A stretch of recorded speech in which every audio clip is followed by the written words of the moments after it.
আসসালামু আলাইকুম বন্ধুরা, আশা করি আপনারা সকলেই ভালো আছেন। বন্ধুরা, আজ আমি আপনাদেরকে বলবো একজন আল্লাহওয়ালা ব্যক্তি ও একজন ভালো নারীর কাহিনী। যে নারী একটি মহা বিপদে পড়েছিল এবং কি করে সে বিপদ থেকে উদ্ধার হলো তা জানতে হলে অবশ্যই আপনাদেরকে পুরো ভিডিওটি শেষ পর্যন্ত দেখতে হবে। তাই সম্পূর্ণ ভিডিওটি শেষ পর্যন্ত দেখার অনুরোধ রইল। বন্ধুরা, এক গ্রামে একজন মহিলা বাস করত। সে নারীর স্বামী মৃত্যুবরণ করেছিল। ওই নারীর কেউই তেমন ছিল না। ওই নারীর স্বামী তার স্ত্রীকে খুবই ভালোবাসত এবং ওই নারীর স্বামীর একটি বকরি ছিল, যে বকরিটি খুবই সুস্বাস্থ্যবান ছিল। স্বামীর মৃত্যুর পূর্বে ওই নারীর স্বামী তাকে ওই বকরিটি দিয়ে বলে, আমি মৃত্যুবরণ করার পর তুমি এই বকরিটি থেকে যে দুধ উৎপন্ন হবে তা দিয়ে তুমি ঘি বানাবে এবং এই ঘি খুবই সুস্বাস্থ্যবান হবে মানুষের জন্য। বেশ কিছুদিন পর ওই নারী স্বামী মৃত্যুবরণ করে এবং ওই নারী সম্পূর্ণ একা হয়ে যায়। এরপর ওই নারী তার স্বামীর দেওয়া বকরিটি থেকে দুধ উৎপন্ন করে এবং তা দিয়ে প্রতিদিন ঘি তৈরি করে এবং সেগুলো নিয়ে বাজারে বিক্রি করে। আর সেই বকরির দুধের থেকে উৎপন্ন ঘি এতটাই মানসম্মত ছিল যে সেগুলো প্রতিদিনই বিক্রি হয়ে যেত এবং মানুষ সেই ঘি খেতে খুবই পছন্দ করত। এভাবেই ওই নারীর জীবন চলতে থাকে। সে ওই বকরিটি থেকে দুধ দহন করে এবং সেই দুধকে রান্না করে ঘি তৈরি করে এবং সেগুলো নিয়ে নিকটস্থ বাজারে গিয়ে বিক্রি করে দেয়। প্রতিদিনের মতো সে ঘি নিয়ে বাজারে যায় সেগুলো বিক্রি করার উদ্দেশ্যে। সে যখন ঘিগুলো বিক্রি করতে যায়, প্রতিমধ্যেই তার সাথে একজন লোকের দেখা হয়ে যায়। যে লোকটি ছিল খুবই অহংকারী। তার পোশাক আশাক ছিল বেশ চাকচিক্যপূর্ণ এবং সে বাজারে যখন চলত বেশ অহংকারের সাথে চলত। আসলে আল্লাহ তাআলা অহংকারীকে পছন্দ করে না। সে এত দামি পোশাক পরে বাজারে আসত। আসলে সেই পোশাক পরার মতো সামর্থ্য ওই বাজারের কারোই তেমন ছিল না। যাই হোক, ওই নারী যখন ঘি বিক্রি করার জন্য ওই লোকটির কাছে গেল, তখন ওই লোকটি বলল যে, তোমার কাছে কি আছে আমাকে দেখাও। তখন ওই নারীটি বলল যে, আমার কাছে ঘি রয়েছে, একেবারে খাঁটি ঘি, আপনি চাইলে কিনতে পারেন। তখন ওই নারী যখন ঘিয়ের পাত্র বের করল, সে পাত্র থেকে কিছুটা পরিমাণ ঘি ওই পুরুষের পোশাকের মধ্যে পড়ে গেল। এমন অবস্থায় ওই পুরুষ বেশ রেগে গেল। তখন ওই পুরুষটি ওই নারীকে বলতে লাগল, তোমার এত বড় সাহস, তুমি আমার এত দামি পোশাকের মধ্যে ঘি ফেলে দিয়েছ, এর জন্য তোমাকে প্রতিদান দিতে হবে। তখন ওই নারী বলতে লাগল, বিশ্বাস করুন, আমি আপনার পোশাকের মধ্যে ইচ্ছে করে ঘি ফেলিনি, এতে আমার কোনো দোষ নেই। পুরুষটি বলতে লাগল, তুমি কি জানো আমার পোশাকের কত দাম? তুমি আমার পোশাক ইচ্ছে করে নষ্ট করেছ, এর জন্য তোমাকে প্রতিদান দিতে হবে। আমার এই পোশাকের দামের জন্য তোমাকে 1000 দিরহাম দিতে হবে। যদি তুমি 1000 দিরহাম দাও তাহলে তুমি শাস্তি থেকে বাঁচবে। তখন ওই নারী বলতে থাকে, দেখুন, আমি ঘি বিক্রি করে সংসার চালাই, আমি আপনাকে কিভাবে 1000 দিরহাম দিব? আমার স্বামীও পৃথিবীতে বেঁচে নেই, আমি কিছুতেই আপনাকে এত টাকা দিতে পারব না। আসলে এই পুরুষটি বেশ ভালোভাবে জানত যে এই নারীর স্বামী মৃত্যুবরণ করেছে এবং এই নারী পুরো পৃথিবীতে একা, এবং এই পুরুষটির আগে থেকেই এই নারীর উপর কুনজর ছিল। এদিকে তাদের দুজনের মধ্যেই যখন টাকা পয়সা নিয়ে কথোপকথন হচ্ছিল, তখনই ওই রাস্তার পাশ দিয়ে হেঁটে যাচ্ছিল একজন আল্লাহওয়ালা বুজুর্গ। তাদের মধ্যে তর্ক বিতর্ক দেখে তাদের কাছে ওই আল্লাহওয়ালা বুজুর্গ আসলো এবং পুরুষ লোকটিকে জিজ্ঞেস করল, তোমাদের মধ্যে কি হয়েছে? কি নিয়ে তোমরা এত তর্ক বিতর্ক করছ? দেখুন, আমি একজন বিধবা, এই পৃথিবীতে আমার স্বামী নেই, আমি প্রতিদিন বাজারে ঘি বিক্রি করতে আসি, আজকেও তেমনটাই বাজারে ঘি বিক্রি করতে আসি। যখনই আমি এই লোকটির কাছে যাই এবং আমার ঘিগুলো দেখাই, সেখানে আমার পাত্র থেকে কিছুটা পরিমাণ ঘি তার জামায় পড়ে গিয়েছে। এখন এই লোকটি বলছে যে আমি তার জামা নোংরা করেছি, যার কারণে আমাকে 1000 দিরহাম তাকে দিতে হবে, নয়তো সে আমাকে ক্ষমা করবে না। এখন আমি ঘি বিক্রি করে সংসার চালাই, আমি এত টাকা কোথায় পাব? আর তাছাড়া আমার স্বামী মৃত্যুর পূর্বে আমাকে বলে গিয়েছিল আমি যেন কারো কাছে ধার দেনা না করি। এখন আমি কারো কাছে ঋণ করেও তার টাকা পরিশোধ করতে পারব না। আমি তাকে বলেছি অল্প অল্প করে তার টাকা আমি পরিশোধ করে দিব, কিন্তু সে কিছুতেই আমার কথা মানতে চাইছে না। তখন আল্লাহওয়ালা বুজুর্গ ওই লোকটির সাথে কথা বলার জন্য লোকটিকে নিয়ে একটু আড়ালে গেল। আল্লাহওয়ালা বুজুর্গ এবার লোকটির সাথে কথোপকথন শুরু করল। আল্লাহওয়ালা বুজুর্গ ওই লোকটিকে বলতে লাগল, তুমি তো দেখতেই পাচ্ছ এই মহিলা একজন বিধবা, সে খুবই অসহায়, তাহলে তুমি সামান্য একটু ভুলের কারণে তার কাছ থেকে এত টাকা জরিমানা কেন চাইছ? তখন ওই লোকটি বলতে লাগল, সে আমার এত দামি পোশাক নোংরা করেছে, তাকে এর প্রতিদান দিতে হবে। এরপর আল্লাহওয়ালা বুজুর্গ লোকটি বলতে লাগল, আমি তোমার সব কথাই বুঝতে পেরেছি। বেশ, ওই নারী যেহেতু তোমার টাকা দিতে পারছে না, তাই আমি তার হয়ে তোমাকে 1000 দিরহাম দিয়ে দিলাম। এই নাও 1000 দিরহাম। তখন ওই পুরুষ লোকটি বলল, আরে এই আল্লাহওয়ালা লোকটি তো একেবারেই বোকা, সে নিজে থেকে আমাকে টাকা দিয়ে দিচ্ছে। বেশ, আমিও তাহলে টাকাগুলো নিয়ে নেই। আল্লাহওয়ালা বুজুর্গের কাছ থেকে যখন ওই ব্যক্তির টাকাগুলো নিয়ে নিল, তখন আল্লাহওয়ালা বুজুর্গ বলতে লাগল, বেশ, তোমাকে আমি 1000 দিরহাম দিয়েছি, এবার তুমি তোমার পোশাকটি খুলে আমাকে দিয়ে দাও। তখন আমি কেন তোমাকে আমার পোশাক দিব? তুমি তো ওই নারীর ঋণ আমাকে পরিশোধ করেছ। তখন আল্লাহওয়ালা লোকটি বলতে লাগল, না না, আমি তো তোমাকে 100 দিরহাম দিয়েছি তোমার কাছ থেকে পোশাকটি নিয়ে নেওয়ার জন্য, এবার তুমি আমাকে তোমার পোশাকটি দাও। তখন ওই লোকটি বলতে লাগল, তুমি আমার সাথে প্রতারণা করছ, এমনটা করা ঠিক না। তখন আল্লাহওয়ালা বুজুর্গ বলতে লাগল, আচ্ছা, এবার সত্যি করে বলো তো, ওই নারীকে ফাঁসানোর উদ্দেশ্যটা তোমার ঠিক কি? তুমি কেন ওই নারীকে তার সরলতার সুযোগ নিয়ে ফাঁসাতে চাইছ, তার কাছ থেকে এতগুলো টাকা চাইছ, যদিও তুমি জানো সে একজন সৎ? তখন ওই লোকটি বলতে থাকে, হ্যাঁ, আমি জানি ওই নারী একজন বিধবা এবং সে একজন সৎ, সে খুব কষ্ট করে তার সংসারটা চালায়। আসলে ওই নারীর ঘরে আমি একদিন প্রবেশ করেছিলাম, সে তখন রুটি বানাচ্ছিল, তখনই তার উপর আমার কুদৃষ্টি পড়ে এবং আমি তার সাথে খারাপ কিছু করতে চাই, আর সেই সুযোগটাই আমি খুঁজে বেড়াচ্ছিলাম, আর তাই জন্যই আমি তার কাছে তার সরলতার সুযোগ নিয়ে এমনটা করি। আমি জানতাম যে কোনো মূল্যেই হোক সে আমার ঋণ পরিশোধ করবে, আর আমি চেয়েছি সেই সুযোগে আমি তার সাথে খারাপ কাজ করার চেষ্টা করব। সেই উদ্দেশ্য থেকেই আমি তাকে বলেছি আমার পোশাক নোংরা করার জন্য, সে যেন আমাকে 1000 দিরহাম দেয়। আর সেই সুযোগই আমি তার সাথে বাজারে দেখা করি এবং ইচ্ছাকৃতভাবে তার পাত্র থেকে আমার গায়ের মধ্যে ঘি ফেলে দেই, যাতে করে আমি তার কাছে 1000 দিরহাম চাইতে পারি, আর সে সেই টাকা না দিয়ে আমার সাথে খারাপ কাজে লিপ্ত হয়। তখন আল্লাহওয়ালা বুজুর্গ বলতে লাগল, সে কিন্তু তার ইজ্জত তোমার কাছে বিক্রি করেনি, সে গরিব হতে পারে, কিন্তু সে আল্লাহর ভয়ে ছিল, আর তাই তুমি তার কোনো উপকার বা ক্ষতি করতে পারোনি। এরপর ওই আল্লাহওয়ালা বুজুর্গ লোকটি বাজারের দিকে গেল এবং সকল মানুষের উদ্দেশ্যে বলতে লাগল, এতক্ষণ ওই মহিলাকে যেভাবে বেইজ্জতি করা হয়েছে, তোমাদের মধ্যে কি কেউই পারত না তার জন্য প্রতিবাদ করতে? তোমাদের মধ্যে কি আল্লাহর কোনো ভয় নেই?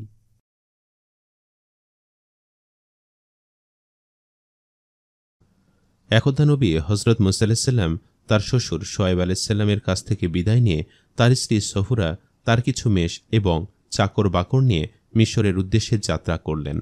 প্রতিমধ্যে মাদিয়ান এসে তারা বিশ্রামের জন্য তাঁবু টানালেন। চারিদিক অন্ধকার হয়ে আসছিল এবং ঝড় বৃষ্টির রাত ছিল, চারিদিকে ছিল ঘুটঘুটে অন্ধকার। এমন সময় মুসা আলাইসাল্লামের স্ত্রী সফুরার প্রসব বেদনা ওঠে। হঠাৎ ঝড় বৃষ্টি শুরু হলো। তারা তাঁবু ছেড়ে পাহাড়ের একটি গুহায় আশ্রয় নিল। হঠাৎ মুসা আলাইসাল্লাম দেখতে পেলেন অনেক দূরে একটি পর্বতে কিছু আলোর শিখা। তিনি আলোর সন্ধান পেয়ে খুবই খুশি হয়ে গেলেন এবং সেই আলোর উদ্দেশ্যে যাত্রা করলেন। কিন্তু তিনি যতই যাচ্ছিলেন রাস্তা ততই বাড়ছিল। অবশেষে অনেকটা পথ হাঁটার পরে তিনি ওই পর্বতের চূড়ায় পৌঁছাতে সক্ষম হলেন। হজরত মুসা আলাইসাল্লাম পাহাড়ের নিকট পৌঁছে বিস্মিত হয়ে গেলেন। তিনি দেখলেন সবুজ শ্যামল পাতাভরা গাছ হতে আগুন বের হচ্ছে। নিজেকে সামলে নিয়ে যখন তিনি একটি শুকনো ডালে আগুন নিতে গেলেন, ঠিক তখনই তিনি শুনতে পেলেন, হে মূসা, তুমি এখন পবিত্র তুর উপত্যকায় অবস্থান করছ, অতএব তুমি তোমার জুতা খুলে প্রবেশ করো। আমি সমস্ত জগতের প্রতিপালক, আমি তোমাকে নবী হিসাবে মনোনীত করেছি। তিনি আরও শুনতে পেলেন, হে মূসা, তোমার হাতে ওটা কি? তিনি বললেন, এটা আমার লাঠি, এতে আমি ভর দিয়ে চলাফেরা করি। এটি দিয়ে আঘাত করে আমি আমার মেষ পাড়ির জন্য গাছের পাতা পাড়ি এবং এটি আমার অন্যান্য কাজেও লাগে। আল্লাহ বললেন, ওটাকে জমিনে নিক্ষেপ করো। তিনি তাই করলেন।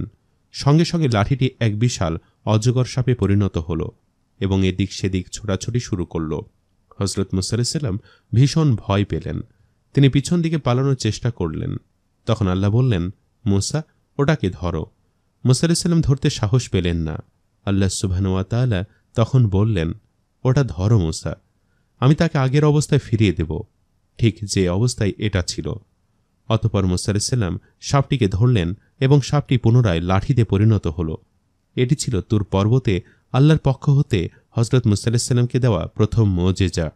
এরপর আল্লাহ সুবহানাহু ওয়া তাআলা বললেন, তোমার হাত বগলে রাখো, তা বের হয়ে আসবে নির্মল উজ্জ্বল হয়ে, অপর এক নিদর্শন স্বরূপ। আল্লাহর কথা মতো তিনি হাত বগলে রেখে আবার বের করলেন।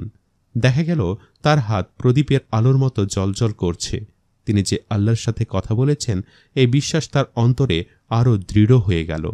এই দুটি নিদর্শন আল্লাহ সুবহানাহু ওয়া তাআলা তাকে দিয়েছিলেন, সবাই যেন মহান আল্লাহ পাকের অসীম ক্ষমতার প্রতি পূর্ণ বিশ্বাস স্থাপন করে।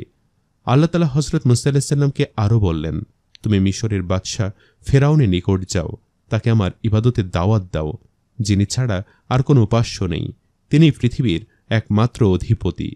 তাকে বনী ইসরায়েলের প্রতি সদয় হতে বলো, নিশ্চয়ই সে অনেক জুলুম করেছে, সে দয়াময় আল্লাহকে ছেড়ে দুনিয়াকে প্রাধান্য দিয়েছে। তখন মুসা আলাইহিসসালাম আল্লাহ তাআলাকে বললেন, কিন্তু আমি আমার বিবি, পোষা প্রাণী এবং চাকরদেরকে এক অজানা জায়গায় রেখে এসেছি, তাদেরকে আমি সেখানে একা রেখে কি করে মিশরের উদ্দেশ্যে রওনা দিব? তারা হয়তো সেখানে কোনো বিপদে আছে। আল্লাহ তাআলার পক্ষ থেকে জবাব আসলো, তোমার তাদেরকে নিয়ে কোনো চিন্তা করতে হবে না, আমি ইতোমধ্যে ফেরেশতাদের দ্বারা তাদের হেফাজতের ব্যবস্থা করেছি, তারা এখন সুরক্ষিত আছে। তবুও তুমি তাদের কাছে একবার ফিরে যাও, তাদের সাথে দেখা করে আসো এবং পরবর্তীতে মিশরের উদ্দেশ্যে যাত্রা শুরু করো।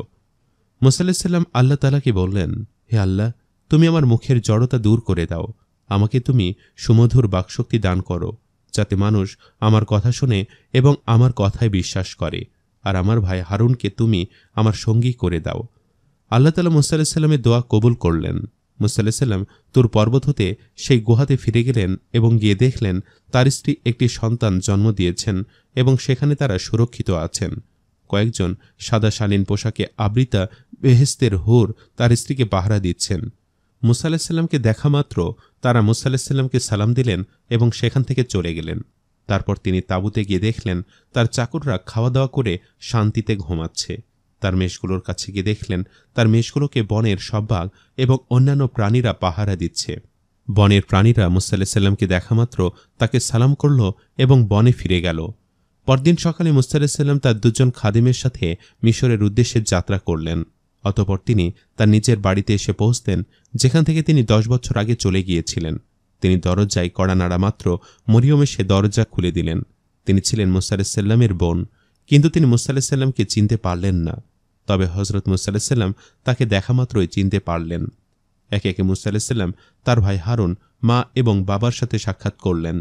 তবে তারা কেউ মুসা আলাইহিসসালামকে চিনতে না পারলেও মুসা আলাইহিসসালাম তাদেরকে ঠিকই চিনতে পেরেছিলেন। মুসা আলাইহিসসালামের মা তাকে দেখা মাত্র বলে উঠলেন, জানো বাবা, আমার একটি ছেলে ছিল যে 10 বছর আগে হারিয়ে গিয়েছে, তার নাম ছিল মুসা। তোমাকে দেখা মাত্র আমার তার কথা মনে পড়ে গেল। এই কথা বলে তিনি কেঁদে ফেললেন। মুসা আলাইহিসসালাম তার চোখের পানি ধরে রাখতে পারলেন না। তিনিও তার মাকে শক্ত করে জড়িয়ে ধরলেন এবং বললেন, মা, আমি তোমার সেই হারিয়ে যাওয়া ছেলে মুসা। মুসা আলাইহিসসালামের মা আবেগে খুশিতে কান্নায় ভেঙে পড়লেন। তবে হারুন আলাইহিসসালাম দূর থেকে দাঁড়িয়ে দাঁড়িয়ে সব দেখছিলেন এবং হাসছিলেন, কারণ তিনি আগেই হজরত মুসা আলাইহিসসালাম অর্থাৎ তার ভাইকে চিনতে পেরেছিলেন। কারণ ইতিমধ্যে আল্লাহ তাআলার পক্ষ থেকে হারুন আলাইহিসসালামের কাছে নবুয়ত এসেছিল এবং তিনি নবুয়ত প্রাপ্ত হয়েছিলেন। পরদিন হজরত মুসা আলাইহিসসালাম তার ভাই হারুন আলাইহিসসালামকে নিয়ে ফেরাউনের দরবারের উদ্দেশ্যে রওনা দিলেন, তার কাছে দ্বীনের দাওয়াত দেওয়ার জন্য। কিন্তু তারা পরপর 6 দিন যাওয়ার পরেও কারো দেখা পেলেন না। অবশেষে তারা সিদ্ধান্ত নিলেন ফেরাউনের অন্দরমহলে প্রবেশ করবেন। তারা সেখানে গিয়ে দেখলেন ফেরাউন অন্দরমহলে 2 পাশে সারি সারি খেজুরের গাছ লাগিয়ে রেখেছে এবং প্রত্যেকটি গাছের সাথে একটি করে বাঘ বেঁধে রাখা ছিল। বাঘগুলো হজরত মুসা আলাইহিসসালামকে দেখামাত্র তাকে সালাম করল। দারোয়ান তাদেরকে দেখে প্রবেশপথে বাধা দিল এবং জানতে চাইল তারা কে। হজরত মুসা আলাইহিসসালাম বললেন, তুমি বাদশাকে গিয়ে বলো আমরা আল্লাহর নবী, তার কাছে দ্বীনের প্রচার করতে এসেছি। দারোয়ান ফেরাউনকে গিয়ে বলল। ফেরাউন তাদেরকে ভেতরে প্রবেশের অনুমতি দিলেন। মুসা আলাইহিসসালাম এবং হারুন আলাইহিসসালাম রাজদরবারে প্রবেশ করলেন এবং ফেরাউনকে সালাম দিলেন। ফেরাউন তাদেরকে জিজ্ঞেস করল, কারা তোমরা এবং কেন এসেছ এখানে?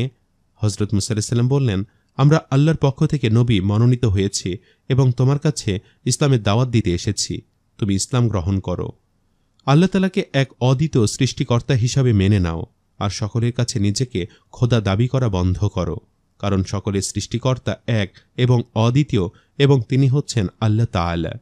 ফেরাউন হজরত মুসা আলাইহিসসালামকে বললেন, আমি তোমাকে কুড়িয়ে পেয়ে ছোট থেকে বড় করেছি, লালন পালন করেছি। অতঃপর তুমি এক কিপ্তিকে হত্যা করে মিশর ত্যাগ করেছ। আবার তুমি এত বছর পর ফিরে এসেছ আমার রাজত্ব ধ্বংস করতে, আমারই ক্ষতি করতে। হজরত মুসা আলাইহিসসালাম ফেরাউনকে বললেন, তুমি যদি আল্লাহ তাআলার দাসত্ব স্বীকার করে নাও তাহলে তুমি এর থেকেও বড় রাজত্ব পাবে, ইহকালে ও পরকালে অনেক সম্মান পাবে, তুমি পুরো দুনিয়াতে রাজ করতে পারবে, তোমার রাজত্ব আরও বড় হবে, তুমি পুরো দুনিয়ার বাদশাহে পরিণত হবে, আল্লাহ তাআলা তোমাকে আরও অনেক বেশি নিয়ামত দান করবেন। ফেরাউন তখন বলল, আচ্ছা ঠিক আছে, আমি বিষয়টা ভেবে দেখব। মুসা আলাইহিসসালাম এবং হারুন আলাইহিসসালাম রাজদরবার ত্যাগ করলেন। নীল নদের পানি শুকিয়ে যাচ্ছিল। সাধারণ মানুষের জনজীবন দুর্বিষহ হয়ে উঠেছিল। তাই তারা সবাই ফেরাউনের দরবারে উপস্থিত হল এবং অভিযোগ করল যে, আপনি তো নিজেকে আমাদের খোদা দাবি করেন, তাহলে আমাদের নীলনদকে আবার পরিপূর্ণ করে দিন, আমাদেরকে শান্তিতে জীবন যাপন করার সুযোগ করে দিন। ফেরাউন সকলকে বলল, অবশ্যই আমি দেব, তোমরা আজ ফিরে যাও। আগামীকাল প্রমোদ কাননে তোমরা সবাই উপস্থিত হবে। সকল জনসাধারণ রাজদরবার ত্যাগ করল। প্রমোদ কানন ছিল ফেরাউনের প্রতিষ্ঠিত এক বিশাল অট্টালিকা, যা নীল নদের তীরে অবস্থিত ছিল। পরের দিন ফেরাউন হাজার হাজার সৈন্য সামন্ত নিয়ে মাদুল আলা নামক এক জায়গায় উপস্থিত হলেন এবং বেশ কিছু মাইল দূরে তিনি তার সৈন্যদের রেখে মাদুল আলা পর্বতের একটি গুহায় প্রবেশ করলেন এবং আল্লাহ তাআলা সিজদায় পড়ে কান্নাকাটি করে বলতে থাকলেন, হে আল্লাহ, তুমি আমাকে অনেক নিয়ামত দান করেছ। আমি তো শুধু ছোট্ট একটি ভূখণ্ডের রাজত্ব চেয়েছি, সেখানে খোদা হতে চেয়েছি, তাতে তোমার এই বিশাল সৃষ্টির কোনো কিছুরই তো কমতি হবে না।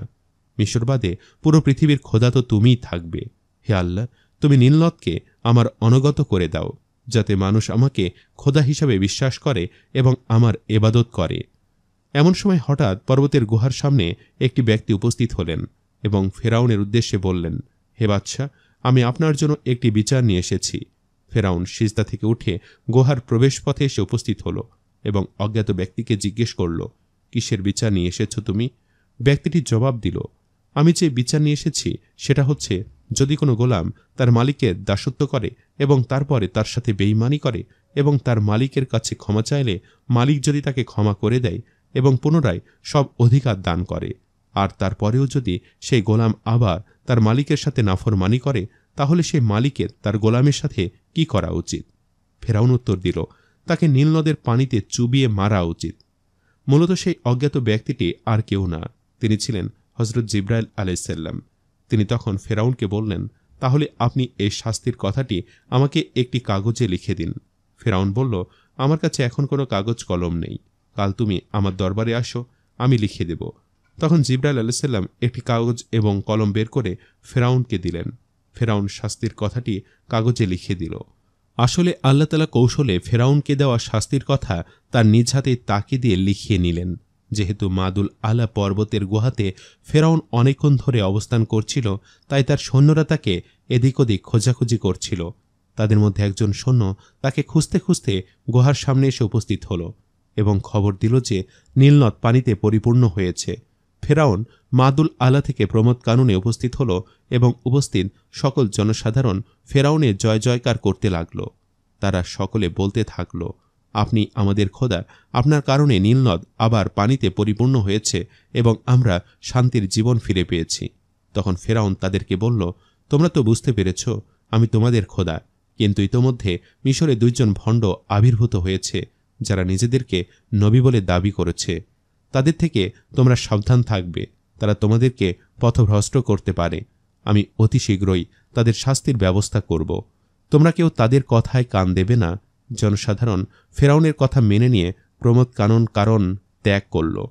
এর কিছুদিন পরে মুসা আলাইসাল্লাম পুনরায় ফেরাউনের দরবারে এসে হাজির হলেন।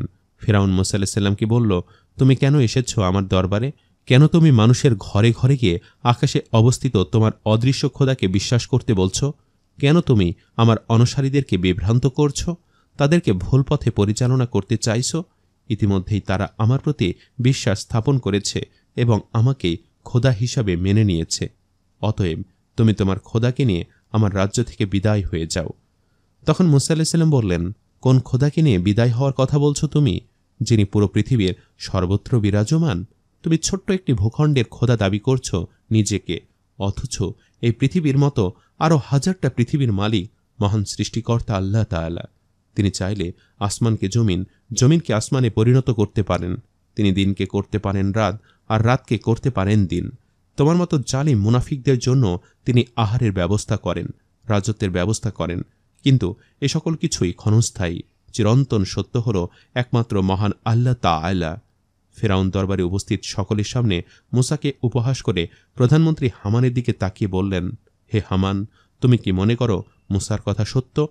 তখন হামান হাসতে হাসতে বলে উঠলেন, তার কথা সত্য হলে সে অবশ্যই আমাদেরকে আল্লাহ তাআলার প্রতি বিশ্বাস স্থাপনের কোনো নিদর্শন দিত। অবশ্যই সে আমাদেরকে কোনো প্রমাণ দেখাত, যে প্রমাণ দেখে আমরা তার খোদার প্রতি বিশ্বাস স্থাপন করতাম। হামানের কথা শুনে মুসা আলাইহিস-সালাম তার হাতে থাকা লাঠিটিকে জমিনে নিক্ষেপ করলেন। সঙ্গে সঙ্গে তা একটি বিশাল সাপে পরিণত হল। সে সাপটি ছিল 100 গজ লম্বা। তার গায়ের পশম ছিল ভীষণ ধারালো। সাপটি সামনের দিকে অগ্রসর হতে লাগল। রাজ্যে উপস্থিত সকলে ভয়ে প্রাণ নিয়ে পালাতে লাগল। সাপটি যেখানে নিঃশ্বাস ছাড়ছিল সেখানে জ্বলে ছাই হয়ে যাচ্ছিল। ইতিমধ্যে সে প্রাসাদের কয়েকটি অংশ পুড়িয়ে ফেলেছিল। তখন ফেরাউন মুসা আলাইহিস-সালামকে বললেন, হে মুসা, আমি তোমাকে ছোট থেকে পালন করে বড় করেছি, তোমাকে বস্ত্র ও আহার দিয়েছি। তুমি তোমার পালিত পিতার সাথে এরূপ আচরণ করতে পারো না। শীঘ্রই তুমি তোমার জাদু দ্বারা তৈরি এই সাপটিকে থামতে বলো। তখন মুসা আলাইহিস-সালাম সাপটির ঘাড়ে হাত দিলেন এবং তা পুনরায় লাঠিতে পরিণত হল। মুসা আলাইহিস-সালাম মূলত তার মুজিজা প্রদর্শন করেছিলেন যাতে সকলে তার কথায় বিশ্বাস করে এবং আল্লাহ তাআলার প্রতি ঈমান আনে, কিন্তু ঘটল সম্পূর্ণ তার বিপরীত। এই ঘটনার পরে ফেরাউন মুসা আলাইহিস-সালামের ওপর প্রচণ্ড ক্ষেপে গেল। সে রাজদরবারে সকলকে নিয়ে একটি গোপন সমাবেশে বসল। সে হামানকে বলল, রাজ্যে অবস্থিত সকল বড় বড় জাদুকরদের আমার রাজ্যে আসার জন্য আহ্বান জানাও। আমি তাদের জাদু দ্বারা মুসার জাদুকে পরাস্ত করব। ফেরাউনের আদেশ অনুযায়ী হামান রাজ্যের সকল জাদুকরকে দরবারে আহ্বান জানালো এবং বিজয়ের জন্য পুরস্কার ঘোষণা করে দিল। নির্দিষ্ট দিন তারিখ অনুযায়ী প্রত্যেক জাদুকর রাজদরবারে এসে উপস্থিত হতে থাকল। তাদের মধ্যে থেকে বাছাই করে রাজ্যের 4000 জাদুকরকে ফেরাউন চূড়ান্ত নির্বাচন করল এবং তাদের সকলকে প্রস্তুতি গ্রহণ করতে বলল। তখন জাদুকরদের সর্দার ফেরাউনকে বলল, আমাদের কাজের জন্য বেশ কিছু টাকার প্রয়োজন, যা দ্বারা আমরা আমাদের প্রয়োজনীয় জিনিসপত্র কিনব। তখন ফেরাউন জাদুকরের সর্দারকে একটি সিন্দুক দেখিয়ে বললেন, এই সিন্দুকের ভেতরে যা আছে তা দিয়ে তোমাদের প্রয়োজনীয় জিনিস কিনে নিয়ে এসো। সিন্দুক থেকে টাকা নিয়ে তারা বাজার থেকে জাদুর উপকরণ হিসাবে বেশ কিছু রড, দড়ি এবং ছুরি কিনে নিয়ে আসলো। তারপর ফেরাউনের আদেশ অনুযায়ী প্রতিযোগিতার ময়দানের দিকে অগ্রসর হতে লাগল। ফেরাউন তার 2 জন সিপাহীকে দিয়ে মুসা আলাইহিস-সালামকে জাদুর ময়দান আহ্বান জানালো। মুসা আলাইহিস-সালামও যথাসময়ে জাদুর ময়দানে উপস্থিত হলেন। অতঃপর জাদুকরের সর্দার মুসা আলাইহিস-সালামকে জিজ্ঞেস করল, সর্বপ্রথম কে জাদু প্রদর্শন করবে, তুমি নাকি আমরা? মুসা আলাইহিস-সালাম বললেন, তোমরাই আগে প্রদর্শন করো। জাদুকরদের সর্দার ছোট জাদুকরদের বলল, আগে তোমরা জাদু দেখাও। যদি তোমাদের জাদু দ্বারা সে জব্দ না হয়, পরে আমরা বড়রা মাঠে নামব। ছোট জাদুকরেরা জাদু দেখাতে ব্যস্ত হয়ে পড়ল। তারা তাদের কিনে আনা দড়িগুলোকে জাদু বলে অনেকগুলো সাপে পরিণত করল, কিন্তু আল্লাহ তাআলার নির্দেশে সাপগুলো মুসা আলাইহিস-সালামকে আক্রমণ না করে উল্টো দিকে দৌড়ে পালাতে লাগল। অবস্থা বেগতিক দেখে বড় জাদুকররা ছোট জাদুকরদের থামিয়ে দিয়ে নিজেরা ময়দানে নামল এবং তারা জাদু করে রডগুলোকে বিশাল বিশাল বাঘ, ভাল্লুক, কুমির এবং চিতায় পরিণত করল। ওই প্রাণীগুলো মুসা আলাইহিস-সালামের দিকে তেড়ে আসছিল। তখন মুসা আলাইহিস-সালাম মহান আল্লাহ তাআলার নির্দেশে তার হাতের লাঠিটিকে মাটিতে নিক্ষেপ করলেন এবং তা অনেক বড় ভয়ঙ্কর একটি সাপে পরিণত হল। সাপটি ছিল বিশাল দেহের অধিকারী এক অদ্ভুত ধরনের প্রাণী। তার পা থেকে মাথা ছিল আসমান পর্যন্ত বিস্তৃত। এ সাপের ছিল 70,000 মুখ ও মাথা। সেই সাপটি জাদুকরদের বানানো সকল প্রাণীগুলোকে গিলে খেয়ে ফেলল। তার হুঙ্কারের সাথে বেরিয়ে আসছিল অনেক বড় বড় আগুনের গোলা, যা আশেপাশে থাকা সব কিছুকে জ্বালিয়ে পুড়িয়ে ছাই করে দিচ্ছিল। সাপের আক্রমণে বেশ কিছু জাদুকর মারা গেল, আর বাকিরা কোনো মতে প্রাণ নিয়ে বেঁচে পালালো। সাপটি ফেরাউনের রাজপ্রাসাদের ওপরে হুঙ্কার ছাড়ল এবং সাথে সাথে ফেরাউনের রাজপ্রাসাদ ভেঙে চুরে ছারখার হয়ে গেল। শুধু বাকি রইল আসিয়ার মহলটি। আল্লাহ তাআলা মূসা আলাইহিস সালামকে নির্দেশ দিলেন, হে মূসা, তুমি দ্রুত সাপটিকে ধরো। যদি তুমি তাকে না থামাও, সে পুরো মিশর ধ্বংস করে দিবে। আল্লাহ তাআলা নির্দেশে মূসা আলাইহিস সালাম সাপটির লেজ স্পর্শ করলেন এবং সঙ্গে সঙ্গে তা লাঠিতে পরিণত হল। ফেরাউন তার রাজ্য পুনর্নির্মাণ করল। মূসা আলাইহিস সালাম রাজ্যের সকলের কাছে ইসলামের প্রচার করতে থাকলেন, কিন্তু কেউ তার কথা মানল না। সকলে তাকে জাদুকর বলে উপহাস করতে থাকল। রাজ্যে তারা রটিয়ে দিল যে সে একজন জাদুকর এবং ভণ্ড। তারা কেউ আল্লাহ তাআলার উপরে ঈমান আনল না। তখন মূসা আলাইহিস সালাম তার কওমের প্রতি ক্ষুব্ধ হয়ে আল্লাহ তাআলার কাছে তাদের আযাবের জন্য দোয়া করলেন। আল্লাহ তাআলা মূসা আলাইহিস সালামের দোয়া কবুল করলেন। তিনি সেই জাতিকে প্রচণ্ড দুর্ভিক্ষে ফেললেন। তিনি প্রচণ্ড খরা প্রেরণ করলেন এবং বৃষ্টি থামিয়ে দিলেন। চারিদিকের ফসলের জমি ক্রমে ধ্বংস হয়ে যেতে থাকল। মানুষজন খাবার না খেয়ে মারা যেতে থাকল। ফেরাউন তার রাজ্যের এরূপ দুর্দশা দেখে মূসা আলাইহিস সালামের কাছে লোক পাঠিয়ে তাকে তাদের জন্য আল্লাহর কাছে দোয়া করতে বললেন, যাতে তিনি তাদের প্রতি সদয় হয় এবং আযাব বন্ধ করে দেন। তারা আল্লাহ তাআলার প্রতি ঈমান আনবে। মূসা আলাইহিস সালাম মানুষের কষ্ট দেখে আল্লাহ তাআলার কাছে তাদের ক্ষমা করে দেওয়ার জন্য দোয়া করলেন এবং আল্লাহ তাআলা দুর্ভিক্ষ কমিয়ে দিলেন। তিনি প্রবল বৃষ্টি বর্ষণ করলেন এবং মাঠে মাঠে পুনরায় ফসল ফলতে শুরু করল। মানুষ তাদের স্বাভাবিক জীবন ফিরে পেল। কিন্তু তারা তাদের ওয়াদার কথা ভুলে গেল। তারা পুনরায় আল্লাহ বিমুখ হয়ে গেল এবং মূসা আলাইহিস সালামের ইসলামের দাওয়াত গ্রহণ করল না। মূসা আলাইহিস সালাম তাদের প্রতি অতিষ্ঠ হয়ে গিয়ে আবারও আল্লাহ তাআলার কাছে তাদের শাস্তির জন্য দোয়া করলেন। এরপর আল্লাহ তাআলা তাদের উপর উকুন প্রেরণ করলেন। সেগুলো কোনো সাধারণ উকুন ছিল না। এক একটি উকুন ছিল কচ্ছপের সমান বড়। ওগুলো ছিল মানুষের রক্ত খেকো উকুন। তারা মানুষের শরীরে রক্ত খেয়ে ফেলত। সমগ্র জাতি রক্ত শূন্যতায় ভুগতে থাকল এবং শরীরে রক্ত হারিয়ে তারা মারা যেতে থাকল। তারা মূসা আলাইহিস সালামের কাছে আল্লাহ তাআলার প্রতি ঈমান আনার জন্য ওয়াদা করল এবং তাদের প্রতি আযাব কমানোর জন্য দোয়া করতে বলল। মূসা আলাইহিস সালাম আল্লাহ তাআলার কাছে আবারও দোয়া করলেন তাদের শাস্তি কমানোর জন্য। আল্লাহ তাআলা উকুনের আযাব তুলে নিলেন এবং তারা আবার স্বাভাবিক জীবনে ফিরে আসলো। কিন্তু স্বাভাবিক জীবনে ফিরে আসার পরে তারা আবারও তাদের করা ওয়াদার কথা ভুলে গেল এবং আল্লাহ বিমুখ হয়ে গেল। মূসা আলাইহিস সালাম আল্লাহ তাআলার কাছে দোয়া করলেন যাতে সে জাতির ওপর গজব বর্ষিত হয়। এরপর আল্লাহ তাআলা তাদেরকে ব্যাঙের গজব দিলেন। সমগ্র রাজ্যের চারিদিকে ব্যাঙ ছড়িয়ে ছিটিয়ে পড়ল। সেগুলো কোনো সাধারণ ব্যাঙ ছিল না। তাদের মুখের লালা ছিল ভীষণ বিষাক্ত। তারা মানুষের শরীরের কোথাও স্পর্শ করলে সে জায়গা ঝলসে যেত এবং ঘা হয়ে যেত। যাকে আক্রমণ করত তার শরীরের চামড়া ঝলসে পড়ে যেত। সারাদিন সেই ব্যাঙগুলো এখানে সেখানে তাদের লালা ফেলত এবং বিষ ছড়াত। সেই লালা কোন খাবারে পড়লে সে খাবার বিষাক্ত হয়ে যেত এবং সেই খাবার খেয়ে লোকেরা মারা যেত। তারা কষ্ট সহ্য করতে না পেরে মূসা আলাইহিস সালামের নিকট উপস্থিত হল এবং তাকে আল্লাহ তাআলার কাছে তাদের জন্য দোয়া করতে বলল। তারা ওয়াদা করল তারা আল্লাহ তাআলার প্রতি ঈমান আনবে, কিন্তু আযাব চলে যাওয়ার পরে তারা ঈমান আনল না।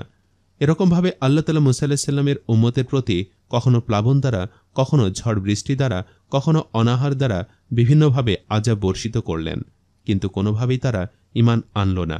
বরং তারা মূসা আলাইহিস সালাম এবং তার অনুসারীদের প্রতি নির্যাতন করতে শুরু করল।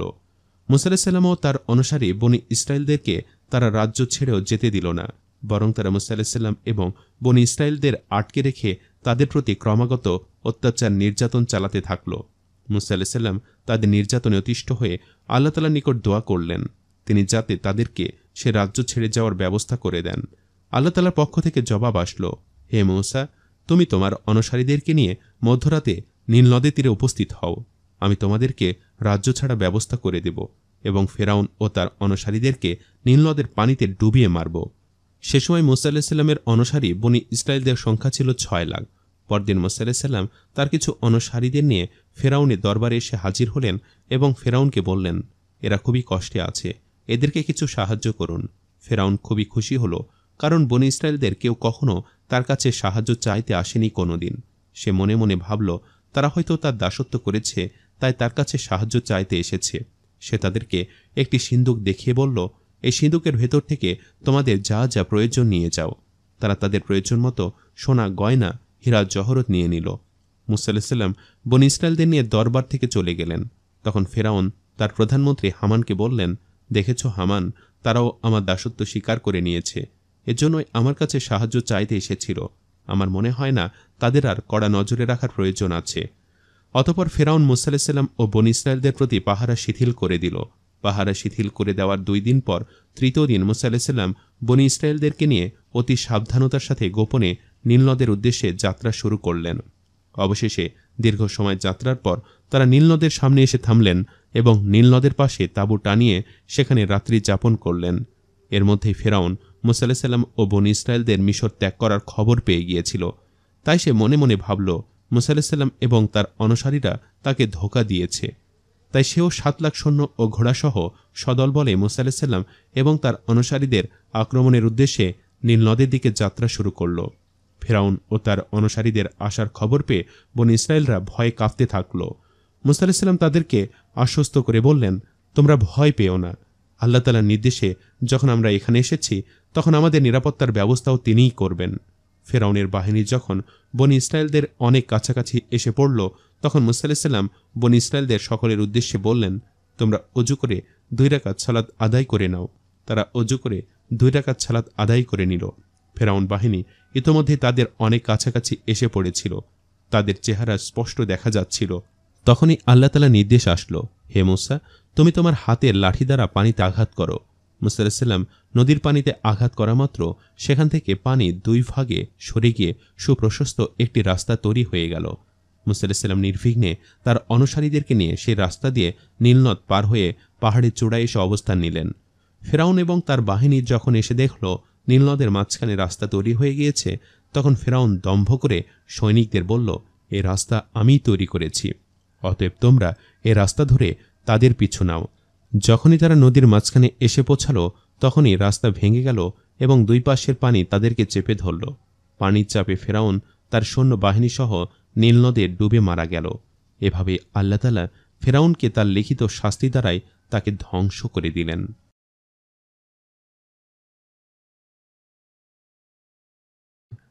একদা একটি গ্রামে একজন সৎ গরিব কৃষক বাস করত। তার নাম ছিল নবাব। সে ছিল খুবই সৎ, বিনয়ী এবং দেখতেও সুদর্শন। সে খুবই চালাক এবং বিচক্ষণ একজন মানুষ ছিল। পুরো গ্রামবাসীরা সবাই তার প্রশংসায় পঞ্চমুখ ছিল।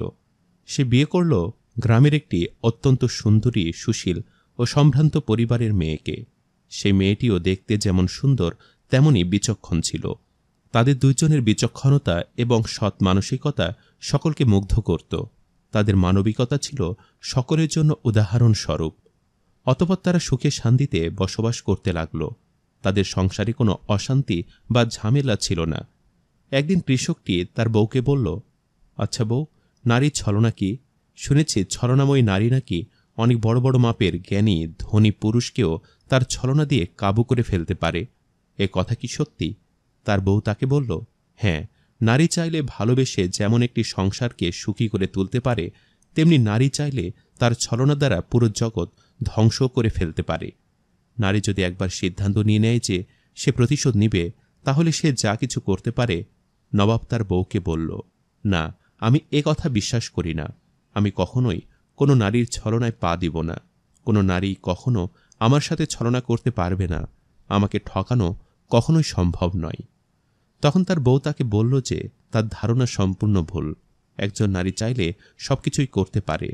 নবাব তার বউকে বলল, আচ্ছা ঠিক আছে, তাহলে তুমি বরং এটা প্রমাণ করে দাও যে আমি ভুল। নবাবের বউ ওই দিন তাকে কিছুই বলল না।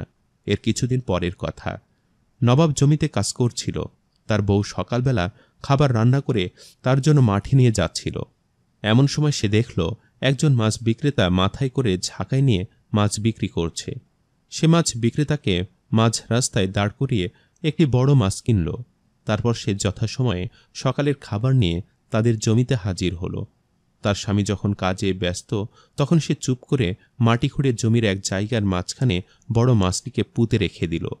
তার স্বামী যখন লাঙ্গল দিতে দিতে মাছ পুঁতে রাখা ওই স্থানে এসে পৌঁছল তখন লাঙ্গল লেগে মাটি খুঁড়ে ওই মাছটি বের হয়ে আসলো। সে তৎক্ষণাৎ মাছটি হাতে নিয়ে খুশি হয়ে তার বউয়ের কাছে এসে বলল, দেখো দেখো, আমি না একটি মাছ পেয়েছি।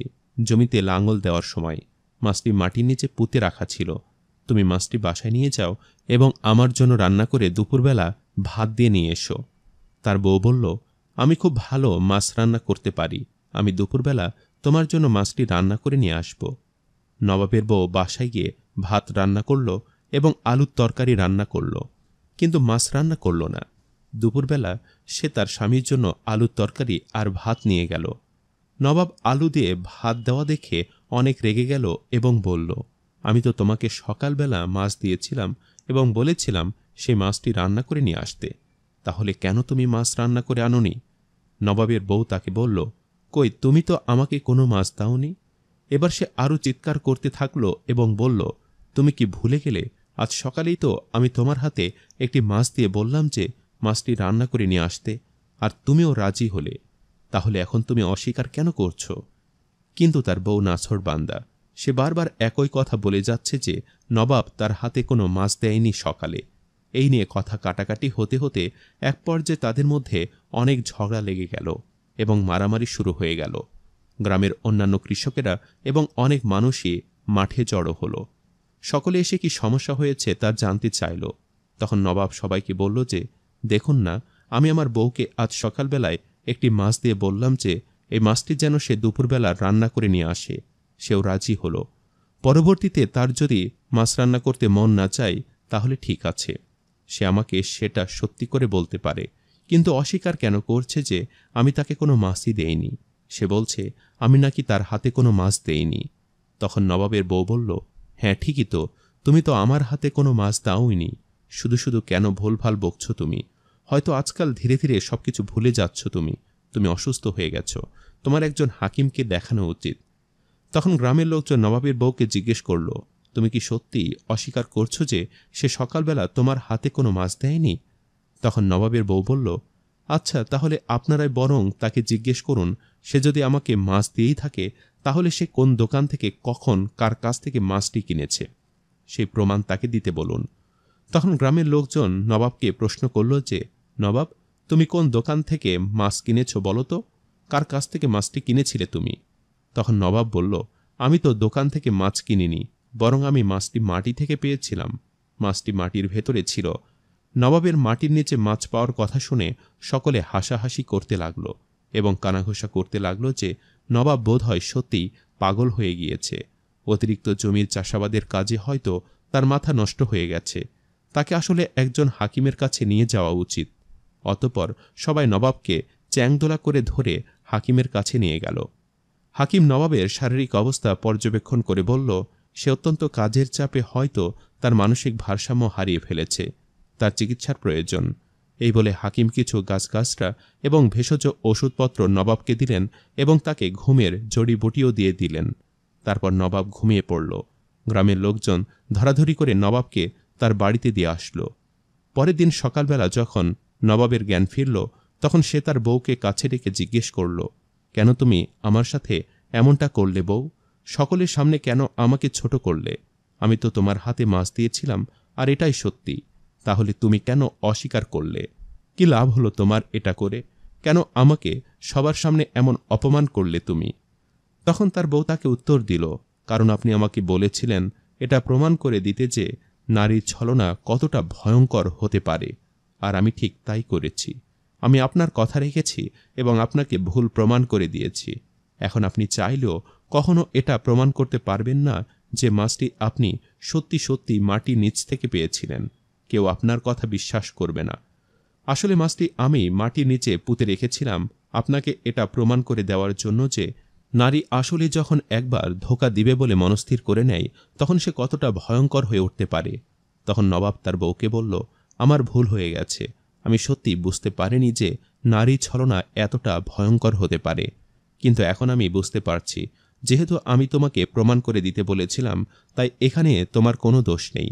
আমার ভুল ধারণার জন্য আমি ক্ষমা প্রার্থী। আজ আমি বুঝতে পারলাম নারী যেমন চাইলে কোমলমতি হয়ে সংসার সামলাতে পারে, তেমনি নারী চাইলে তার ছলনার দ্বারা পুরো জগৎ ধ্বংসও করে দিতে পারে। প্রিয় দর্শক, আপনারা দেখলেন কিভাবে একজন নারীর ছলনা একজন মানুষকে কতটা নিচে নামিয়ে দিতে পারে।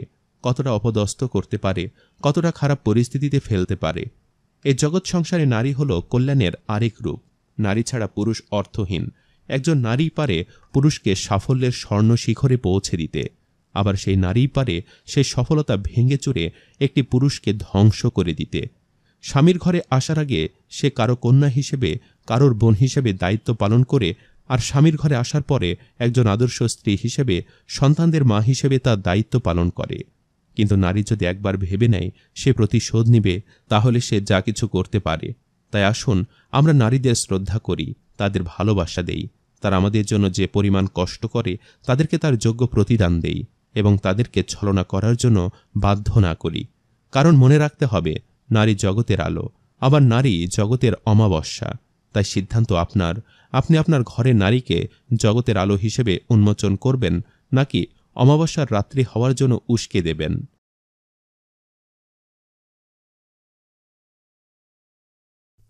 বন্ধুরা, আজ আমি আপনাদেরকে বলবো একজন দরবেশের সাথে এক সুন্দরী মেয়ের বিয়ে হওয়ার একটি বিস্ময়কর ঘটনা।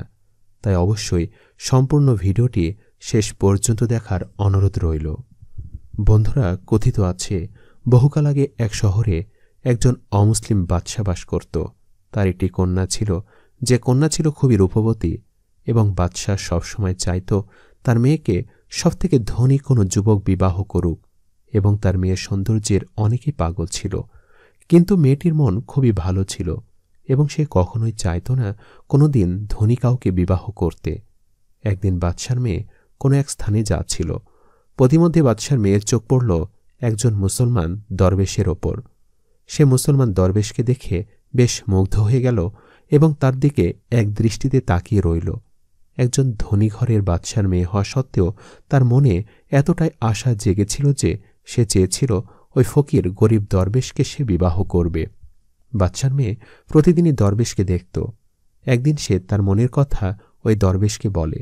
সে বলে যে, আমি আপনাকে খুবই ভালোবাসি এবং আমি আপনাকে বিয়ে করতে চাই। তখন দরবেশ বলে যে, এটা কোনোভাবেই সম্ভব না। আমি বেশ কিছুদিন ধরে লক্ষ্য করছি আপনি আমার দিকে দৃষ্টি দিচ্ছেন, এবং আমারও মনে হচ্ছে যে আপনি আমার প্রতি মুগ্ধ হয়ে গেছেন এবং আপনি আমাকে বিবাহ করতে চান। আমি সবই বুঝতাম, কিন্তু এটা কখনোই সম্ভব না, কারণ আপনি একজন বাদশার মেয়ে আর আমি সামান্য একজন দরবেশ। আর তাছাড়া আপনার আর আমার মাঝহাবও এক নয়। আপনি যে ধর্মের অনুসারী, আমি সে ধর্মের অনুসারী নই। সুতরাং আমাদের বিবাহ কখনোই সম্পন্ন হতে পারে না। তখন বাদশার মেয়ে বলতে থাকে, আমি আপনাকে বিবাহ করব এবং আমি আপনার মাঝহাবে আসতেও প্রস্তুত। তখন বাদশার মেয়ে বলল যে, আপনার মাঝহাব কি? তখন দরবেশ বলল যে, আমার মাঝহাব হল ইসলাম এবং আমরা এক আল্লাহর ইবাদত করি। আল্লাহ ছাড়া কাউকে বিশ্বাস করি না এবং তিনিই সব। এরপর দরবেশ বলল যে, বেশ, আপনি যদি ইসলাম ধর্ম গ্রহণ করেন তাহলে আমি আপনাকে বিবাহ করতে প্রস্তুত। তখন ওই মেয়েটি ইসলাম ধর্ম গ্রহণ করল এবং দরবেশ তাকে নামাজ, রোজা এবং আল্লাহর সকল ইবাদত শিখিয়ে দিল। মেয়েটিও ইসলামের সকল বিধিবিধান পালন করার পর নিজের মনের প্রশান্তি অনুভব করল এবং বলল যে, আমি আপনার পাশাপাশি আপনার ধর্ম ইসলামকে ভালোবেসে ফেলেছি। এখন তো আমি মুসলমান হয়ে গেছি, এবার আমাদের বিবাহ করতে কোনো বাধা নেই। তাহলে চলুন আমরা বিবাহ সম্পন্ন করে নেই। বাদশার মেয়ে যখন ইসলাম ধর্ম গ্রহণ করল তখন দরবেশ তাকে বিবাহ করার জন্য রাজি হল এবং তারা দুজনে বিবাহ করে নিল। তাদের দুজনের বিবাহ সম্পন্ন হওয়ার পর বাদশার মেয়ে বলল, আমাকে এবার আমার বাবার দরবারে ফিরে যেতে হবে, কেননা তাকে আমাদের বিয়ের কথা জানাতে হবে। কিন্তু সময় সুযোগ বুঝে তাকে আমাদের বিবাহের কথা জানাতে হবে। আমি এখন আমাদের বিয়ের বিষয়টা সম্পূর্ণ লুকিয়ে রাখব। এরপর বাদশার মেয়ে তার বাবার দরবারে ফিরে যায়। সে সেখানে লুকিয়ে লুকিয়ে ইসলামের যত যাবতীয় বিধিবিধান ছিল সেগুলো পালন করা শুরু করে। সে যে ঘরে আল্লাহর ইবাদত করত সেই ঘরে তার এক সঙ্গী প্রবেশ করে এবং সে বুঝে যায় যে বাদশার মেয়ে ইসলাম ধর্ম কবুল করেছে, যার কারণে সে আল্লাহর ইবাদত করছে। এই কথা ওই মেয়েটি বাদশাকে জানায়। তখন বাদশাহ এই কথা শুনে কিছুতেই বিশ্বাস করতে চায় না। সে কিছুতেই বিশ্বাস করতে চায় না যে তার মেয়ে ইসলাম ধর্ম গ্রহণ করেছে। বাদশাহ ওই মেয়েকে বলে যে, আমি কিছুতেই বিশ্বাস করি না যে আমার মেয়ে ইসলাম ধর্ম গ্রহণ করেছে এবং আমাদের মাযহাব ছেড়েছে। তখন এই মেয়েটি বলতে থাকে, আমাদের শাহজাদির কোনো দোষ নেই। সেই ইচ্ছে করেই ইসলাম ধর্ম গ্রহণ করেনি, বরং আমার সন্দেহ হচ্ছে সে কোনো এক মুসলমান দরবেশকে বিয়ে করেছে এবং সেই দরবেশই তাকে বাধ্য করেছে আমাদের মাঝহাব ত্যাগ করতে এবং ইসলাম ধর্ম গ্রহণ করতে। এই কথাটি শোনার পর বাদশাহ বলে, বেশ, তাহলে সে দরবেশকে খুঁজে বের করো যাকে আমার মেয়ে চুপি চুপি বিয়ে করেছে এবং যার হাত ধরে ইসলাম ধর্ম গ্রহণ করেছে। অতপর সে দরবেশকে খুঁজে বের করা হল এবং দরবেশকে বাদশার দরবারে এনে উপস্থিত করা হল।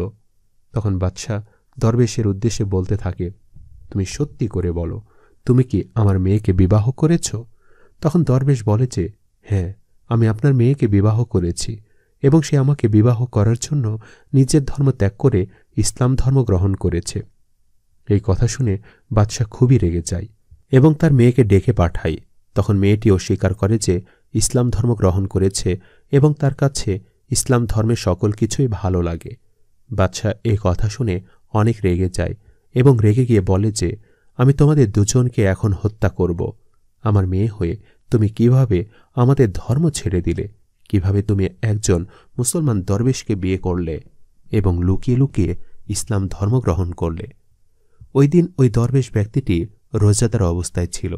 তখন দরবেশ ব্যক্তিকে পরীক্ষা করার জন্য বাদশাহ তার মেয়েকে বলল যে, আমি তোমাদের বিবাহ অবশ্যই মেনে নেব, কিন্তু আমি একটি শরবতের ব্যবস্থা করেছি, যে শরবত আজ পর্যন্ত কারো খাবার সৌভাগ্য হয়নি।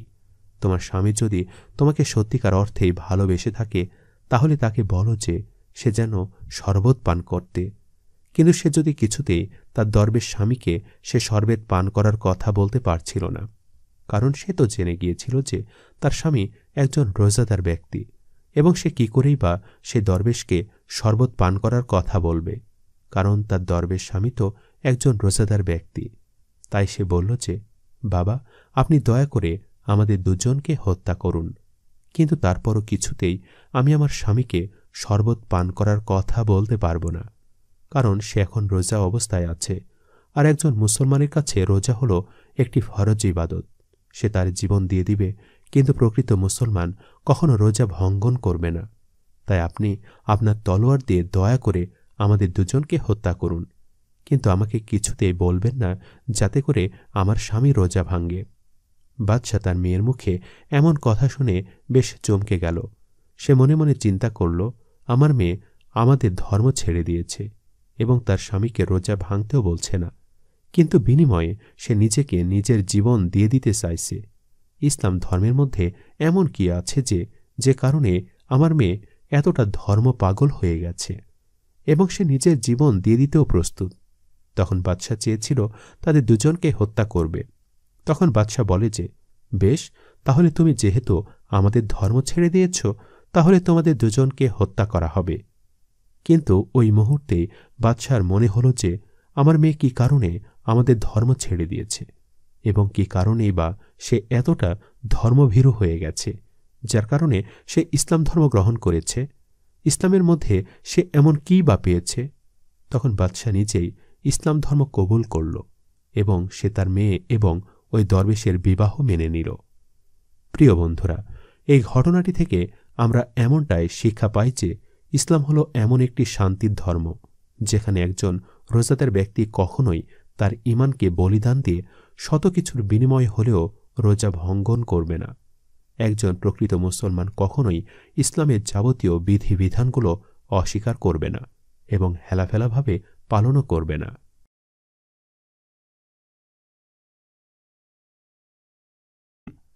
একদা হজরত আব্দুল কাদের জিলানী রহমাতুল্লাহি আলাইহি ওয়াসাল্লামের পিতা আবু সালিম মুসা রহমাতুল্লাহি আলাইহি ভ্রমণের উদ্দেশ্যে দেশের বাহিরে রওনা করলেন। দীর্ঘ পথ অতিক্রম করার পর তিনি প্রবাসে এসে পৌঁছালেন। এসে পৌঁছানোর পর তিনি দেখলেন তার সকল খাদ্য সামগ্রী শেষ হয়ে গেছে। তিনি খুব কষ্টে দিন কাটাতে লাগলেন। আবু সালিম মুসা রহমাতুল্লাহি 4 দিন অনাহারে থাকার পর একটি নদীর তীরে বসে ক্লান্তি দূর করার জন্য বিশ্রাম করছিলেন। একসময় তার খুব ক্ষুধার জ্বালা অনুভূত হতে লাগল। আবু সালিম মুসা রহমাতুল্লাহি আলাই নদীর পানির দিকে এক ধ্যানে তাকিয়ে আছেন, মহান আল্লাহ তাআলার নাম মনে মনে স্মরণ করছিলেন। ঠিক ওই সময় আবু সালে রহমাতুল্লাহি আলাই একটি ফল নদীর তীরে ভেসে যেতে দেখলেন। আবু সালেহ মুসা রহমাতুল্লাহি আলাই উঠে নদী থেকে ফলটি তুলে নিলেন এবং ক্ষুধার তাড়নায় তা খেয়ে নিলেন। ক্ষুধার যন্ত্রণায় তার আর কোনো কিছু চিন্তা করার সময় ছিল না। হঠাৎ তার মনে হল যে কারো কাছ থেকে অনুমতি না নিয়ে তিনি ফলটি খেয়ে ফেললেন। কিভাবে তিনি এত বড় ধরনের অন্যায় কাজ করে ফেলেন এটাই তার বারবার মনে হতে লাগল। না জানিয়ে কারো গাছের ফল খেয়ে ফেলা চুরি করার মতোই। এই চিন্তায় তিনি একদম অস্থির হয়ে গেলেন। এই অন্যায়ের কথা ভেবে তার মন অস্থির হয়ে গেল। তিনি স্থির হয়ে বসে থাকতে পারলেন না। এই জন্য যে আখিরাতে যদি এই ফলের মালিক তার ফলের দাবি করেন তবে তিনি তাকে কি জবাব দেবেন। তিনি আর বিন্দুমাত্র দেরি না করে বসা থেকে উঠে দাঁড়ালেন। মনে মনে চিন্তা করলেন, যেভাবেই পারি না কেন ফলের মালিককে খুঁজে বের করব এবং ফল খেয়ে ফেলেছে বলে তার কাছে ক্ষমা চেয়ে নেব। যদি ক্ষমা না চায় তাহলে পরকালে মুক্তির কোনো পথ নেই। আবু সালেহ মুসা রহমতুল্লাহি আলাই খুব গরমের মধ্যেও রওনা করলেন। তার শরীরের চামড়া যেন জ্বলে পুড়ে যাচ্ছে রোদের তীব্রতায়। তবু তার চলার কোনো শেষ নেই। তিনি ফলটি খাওয়ার ঋণ মুক্ত না হওয়া পর্যন্ত আর অন্য কোনো কিছুই চিন্তা করতে পারছিলেন না। অনেকক্ষণ হাঁটার পরে তিনি নদীর তীরে একটি ফলের বাগান দেখতে পেলেন। রোদের মধ্যে কয়েকদিন হাঁটার পরে তিনি সেই ফলের বাগানের খোঁজ পেলেন। তিনি দেখতে পেলেন গাছে অনেক ফল ধরে আছে। তিনি তখন বুঝতে পারলেন এই বাগানের ফল গাছ থেকে পড়ে নদীতে ভেসে গিয়েছিল। তিনি ভাবলেন, বাগান যখন পাওয়া গেছে তখন বাগানের মালিককেও খুঁজে পাওয়া যাবে। অতঃপর তিনি আশেপাশে খোঁজ করে জানতে পারলেন বাগানের মালিক আবদুল্লাহ। তিনি ছিলেন একজন আল্লাহভক্ত দরবেশ। আবদুল্লাহ রহমতুল্লাহি আলাই সবসময় আল্লাহর জিকিরে সময় কাটিয়ে দিতেন। আবু সালেহ মুসা রহমতুল্লাহি আলাই মনে মনে ভাবলেন, আমি যদি তার কাছে সবকিছু খুলে বলি এবং ফল খাওয়ার জন্য মাপ চাই তাহলে তিনি অবশ্যই আমাকে মাফ করে দেবেন। আবু সালেহ মুসা রহমতুল্লাহি আলাই ক্ষমা পাওয়ার আশায় তার বাড়িতে গেলেন। আবু সালেহ মুসা রহমতুল্লাহ যখন আবদুল্লাহ এর বাড়িতে গেলেন তখন আবদুল্লাহ তাকে দেখে অবাক হয়ে গেলেন। আবু সালেহ মুসা রহমতুল্লাহি আলাই আবদুল্লাহকে সব ঘটনা খুলে বললেন যে তিনি 4 দিন অনাহারে থাকার পরে নদীর তীরে বসেছিলেন এবং আল্লাহর জিকির করছিলেন, আর তখনই নদীতে একটি ফল ভেসে আসছিল। তিনি ক্ষুধার তাড়নায় কোনো কিছু চিন্তা ভাবনা না করে সেই ফল খেয়ে ফেলেছিল। ক্ষুধার জ্বালা নিভৃত হওয়ার পরে আমি অনুশোচনায় ভুগছিলাম যে আমি কারো অনুমতি না নিয়ে সেই ফল খেয়ে ফেলেছি, আর সেই অনুশোচনায় আমি ফলের মালিককে খুঁজতে বের হলাম। দীর্ঘ পথ অতিক্রম করার পরে যখন আমি বাগানটি খুঁজে পেলাম তখন আমি আশেপাশে খোঁজ করে বাগানের মালিক আপনার সন্ধান পেলাম। আমি অন্যায় করেছি। আমি আপনাকে না বলে আপনার গাছের ফল খেয়ে ফেলেছি। আপনি আমাকে ক্ষমা করে দিন।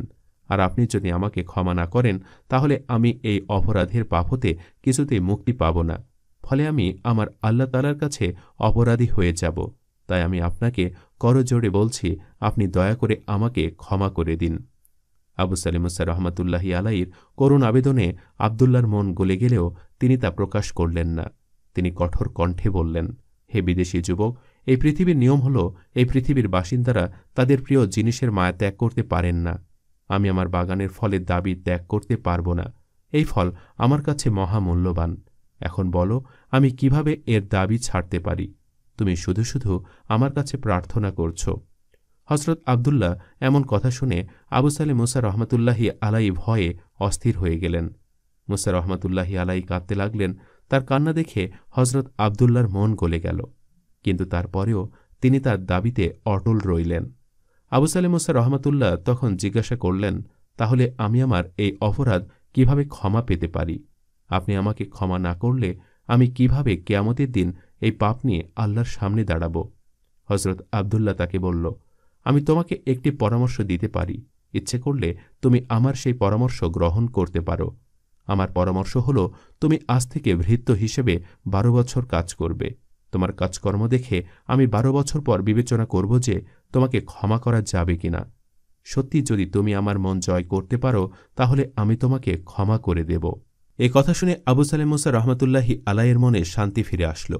তিনি ফলের বাগানের মালিকের পরামর্শে রাজি হলেন, আর ওই দিন থেকেই তিনি কাজ আরম্ভ করলেন। হযরত আবদুল্লাহ আবু সালেহ মুসা রহমতুল্লাহি আলাইকে তার পরিবারের একজন সদস্য হিসেবে মনে করতেন। তিনি আবু সালেহ মুসা রহমতুল্লাহি আলাইকে তার জ্ঞান প্রদান করতে লাগলেন। মারিফতের কঠিন নিয়ম খুব যত্ন সহকারে শিক্ষা দিয়ে তার চরিত্র গঠনে সহায়তা করলেন। জ্ঞান সাধনা ও ইবাদতের মধ্য দিয়ে আবু সালেহ মুসা রহমাতুল্লাহি আলাইয়ের 12টি বছর কেটে গেল। আবু সালেহ মুসা রহমাতুল্লাহি আলাই আগে থেকেই সচ্চরিত্রের অধিকারী ছিলেন। হজরত মুসা রহমাতুল্লাহ আবদুল্লাহকে প্রশ্ন করলেন, হুজুর, এখন তো আমার 12টি বছর শেষ হয়েছে, তাহলে আপনি আমার ফল খাওয়ার অপরাধ ক্ষমা করেছেন তো? হজরত আবদুল্লাহ আবু মুসা সালেহ রহমাতুল্লাহি আলাইকে বললেন, তুমি কি ভুলে গিয়েছ আমি তোমাকে বলেছিলাম যে 12 বছর তুমি আমার সেবা করে আমার মন জয় করতে পারলে তবে আমি তোমাকে ক্ষমা করে দেব। এখন তুমি যদি সত্যি ক্ষমা পেতে চাও, আমার আরও একটি প্রস্তাব তোমাকে পালন করতে হবে। আবু সালেহ মুসা রহমাতুল্লাহি আলাই জিজ্ঞাসা করলেন, কি সেই প্রস্তাব? হজরত আবদুল্লাহ বললেন, হে মুসা, আমার একটি কন্যা সন্তান আছে। সে বিবাহ উপযুক্ত হয়েছে, কিন্তু সে কানে শুনতে পারে না, চোখে দেখতে পারে না। আমি আমার কন্যার জন্য পাত্র হিসাবে তোমাকে নির্বাচন করেছি। যদি তুমি তাকে বিবাহ করতে রাজি হও, তাহলে তুমি সঙ্গে সঙ্গে তোমার অপরাধ থেকে ক্ষমা পাবে, আমি তোমাকে মাফ করে দেব। আর যদি না করো, তোমাকে ক্ষমা করা আমার পক্ষে সম্ভব হবে না। আবু মুসা সালেহ রহমাতুল্লাহি আলাই তার এই প্রস্তাব শুনে একদম অবাক হয়ে গেলেন। তিনি কখনোই ভাবতে পারেননি তাকে এই ধরনের প্রস্তাব দেওয়া হবে। মনে মনে এটাও ভাবতে লাগলেন, আমি যদি তার এই প্রস্তাব গ্রহণ না করি, তাহলে তিনি আমাকে ক্ষমা করবেন না, কিয়ামতের দিন আল্লাহ আমাকে মাফ করবেন না। সবকিছু চিন্তা করে তিনি বিয়েতে রাজি হলেন। হজরত আবদুল্লাহ খুব খুশি হলেন এবং সেই দিনই তাদের বিবাহের আয়োজন করলেন। বিবাহের কাজ সম্পূর্ণ হওয়ার পর আবু সালেহ মুসা রহমাতুল্লাহি আলাই যখন বাসর ঘরে ঢুকলেন, তখন তিনি দেখতে পেলেন যে খুবই সুন্দরী একজন মেয়ে সেখানে বসে আছে। তার হাত পা চোখ কান সবই ঠিকঠাক আছে। আবু সালেহ মুসা রহমাতুল্লাহি আলাই খুব চিন্তাগ্রস্ত হলেন। তিনি ভাবতে লাগলেন, তার শ্বশুরটাকে কি বলে বিবাহ দিলেন, আর এখন তিনি কি দেখছেন। তিনি ভাবলেন তিনি ভুল করেছেন। তিনি ঘর থেকে বের হওয়ার জন্য প্রস্তুত হলেন, আর তখনই তার শ্বশুর ঘরের ভেতরে ঢুকলেন এবং মুসা সালেহ রহমাতুল্লাহি আলাইকে বললেন, আমি জানি তুমি অনেক বেশি দ্বিধাদ্বন্দ্বে আছো, কিন্তু দ্বিধাদ্বন্দ্বের কিছু নেই। এই মেয়েটি আমার কন্যা, আর সে এখন থেকে তোমার স্ত্রী। আমি তাকে খোড়া বলেছি এই জন্য যে কারণ আজ পর্যন্ত সে হেঁটে কোনো পরপুরুষের কাছে যায়নি। আমি তাকে বোবা বলেছি এই জন্য যে আজ পর্যন্ত তার মুখের কথা কোনো পরপুরুষ শুনেনি। আর আমি তাকে বধির বলেছি এই জন্য যে কারণ সে আজ পর্যন্ত কোনো পরপুরুষের গলা শুনেনি। তাকে এই জন্য অন্ধ বলেছি যে সে এখন পর্যন্ত কোনো পরপুরুষ তার চোখ দিয়ে দেখেনি। অতএব তোমার কাছে আমি আমার কন্যার যে অবস্থা বর্ণনা করেছিলাম তা একেবারেই মিথ্যা নয়। তবে তোমার মনে প্রশ্ন জাগতে পারে, আমি তোমাকে পরিষ্কারভাবে না বলে কেন এভাবে ঘুরিয়ে বললাম? তুমি প্রথম যেদিন আমার কাছে ফল খাওয়ার অপরাধ স্বীকার করতে এসেছিলে, সেদিন থেকে তোমাকে আমার পছন্দ হয়েছিল। তারপর ধীরে ধীরে তোমার স্বভাব চরিত্র আমার এত বেশি ভালো লেগেছে যে আমি তখনই ঠিক করে নিয়েছিলাম আমার কন্যার জন্য একমাত্র উপযুক্ত তুমি। আর তোমাকে পরীক্ষা করার জন্য আমি আমার কন্যার বর্ণনা তোমাকে এইভাবে দিয়েছি, আর সেই পরীক্ষাতেও তুমি যোগ্যতার সহিত উত্তীর্ণ হয়েছ। আজ আমি অনেক বেশি খুশি, কারণ আল্লাহ তাআলা আমার মনের আশা পূর্ণ করেছেন। আবু সালেহ মুসা রহমাতুল্লাহি আলাই হজরত আবদুল্লাহর মুখে এরকম কথাবার্তা শুনে খুব খুশি হয়ে গেলেন। তিনি আল্লাহর দরবারে শুকরিয়া আদায় করতে থাকলেন। আবু সালেহ মুসা রহমাতুল্লাহি আলাই তার স্ত্রী ফাতিমাকে নিয়ে খুব সুখে শান্তিতে সংসার করতে লাগলেন। হজরত আবু সালেহ মুসা রহমাতুল্লাহি আলাই কৃষিকাজ করতেন ও পশুপালন করতেন, কিন্তু বহু সময় অতিক্রান্ত হওয়ার পরেও তাদের সংসারে কোনো সন্তান আসছিল না। আর এর জন্য তারা দুইজন মহান আল্লাহ রাব্বুল আলামিনের দরবারে কোনো ধরনের অভিযোগ করলেন না, কারণ আল্লাহ তাআলার প্রতি ছিল তাদের অগাধ বিশ্বাস। যখন উম্মে খায়ের ফাতিমা রহমাতুল্লাহি আলাইয়ের বয়স 50 পেরিয়ে 60 বছর হল, তারা দুইজনই এখন বৃদ্ধ। যৌবনকালে তারা সন্তানের জন্য যে আশা করেছিল এখন তা আর নেই, আর এই বয়সে এসে সন্তান ধারণ করাও একদম অসম্ভব। কিন্তু মহান আল্লাহ তাআলার কাছে সবই সম্ভব। বসন্তের আগমনের সাথে সাথে উম্মে খায়ের রহমাতুল্লাহি আলাই জানতে পারলেন যে তিনি গর্ভধারণ করেছেন। একদিন তারা দুইজনের স্বপ্নে দেখলেন যে কেউ এসে তাদেরকে বলছে, হে পুণ্যবান দম্পতি, মহান আল্লাহ পাকের দান এক অমূল্য রত্ন তোমাদের গৃহে আগমন করবেন। তোমরা খুশি মনে সে রত্নের অপেক্ষায় সময় কাটাতে থাকো। গর্ভধারণের প্রথম দিন থেকেই তারা দুজন অনেক ধরনের স্বপ্ন দেখতে লাগলেন। আর সেই সন্তান আর কেউ নয়, সে হচ্ছেন হজরত আব্দুল কাদের জিলানী রহমতুল্লাহি আলাই। সম্মানিত দর্শক, এই ভিডিওটি আপনাদের কাছে কেমন লেগেছে তা আমাদের কমেন্ট করে অবশ্যই জানাবেন। আর সবাই আমাদের সাথেই থাকবেন এবং অনেক বেশি ভালো থাকবেন। আজ এই পর্যন্তই। আল্লাহ হাফেজ।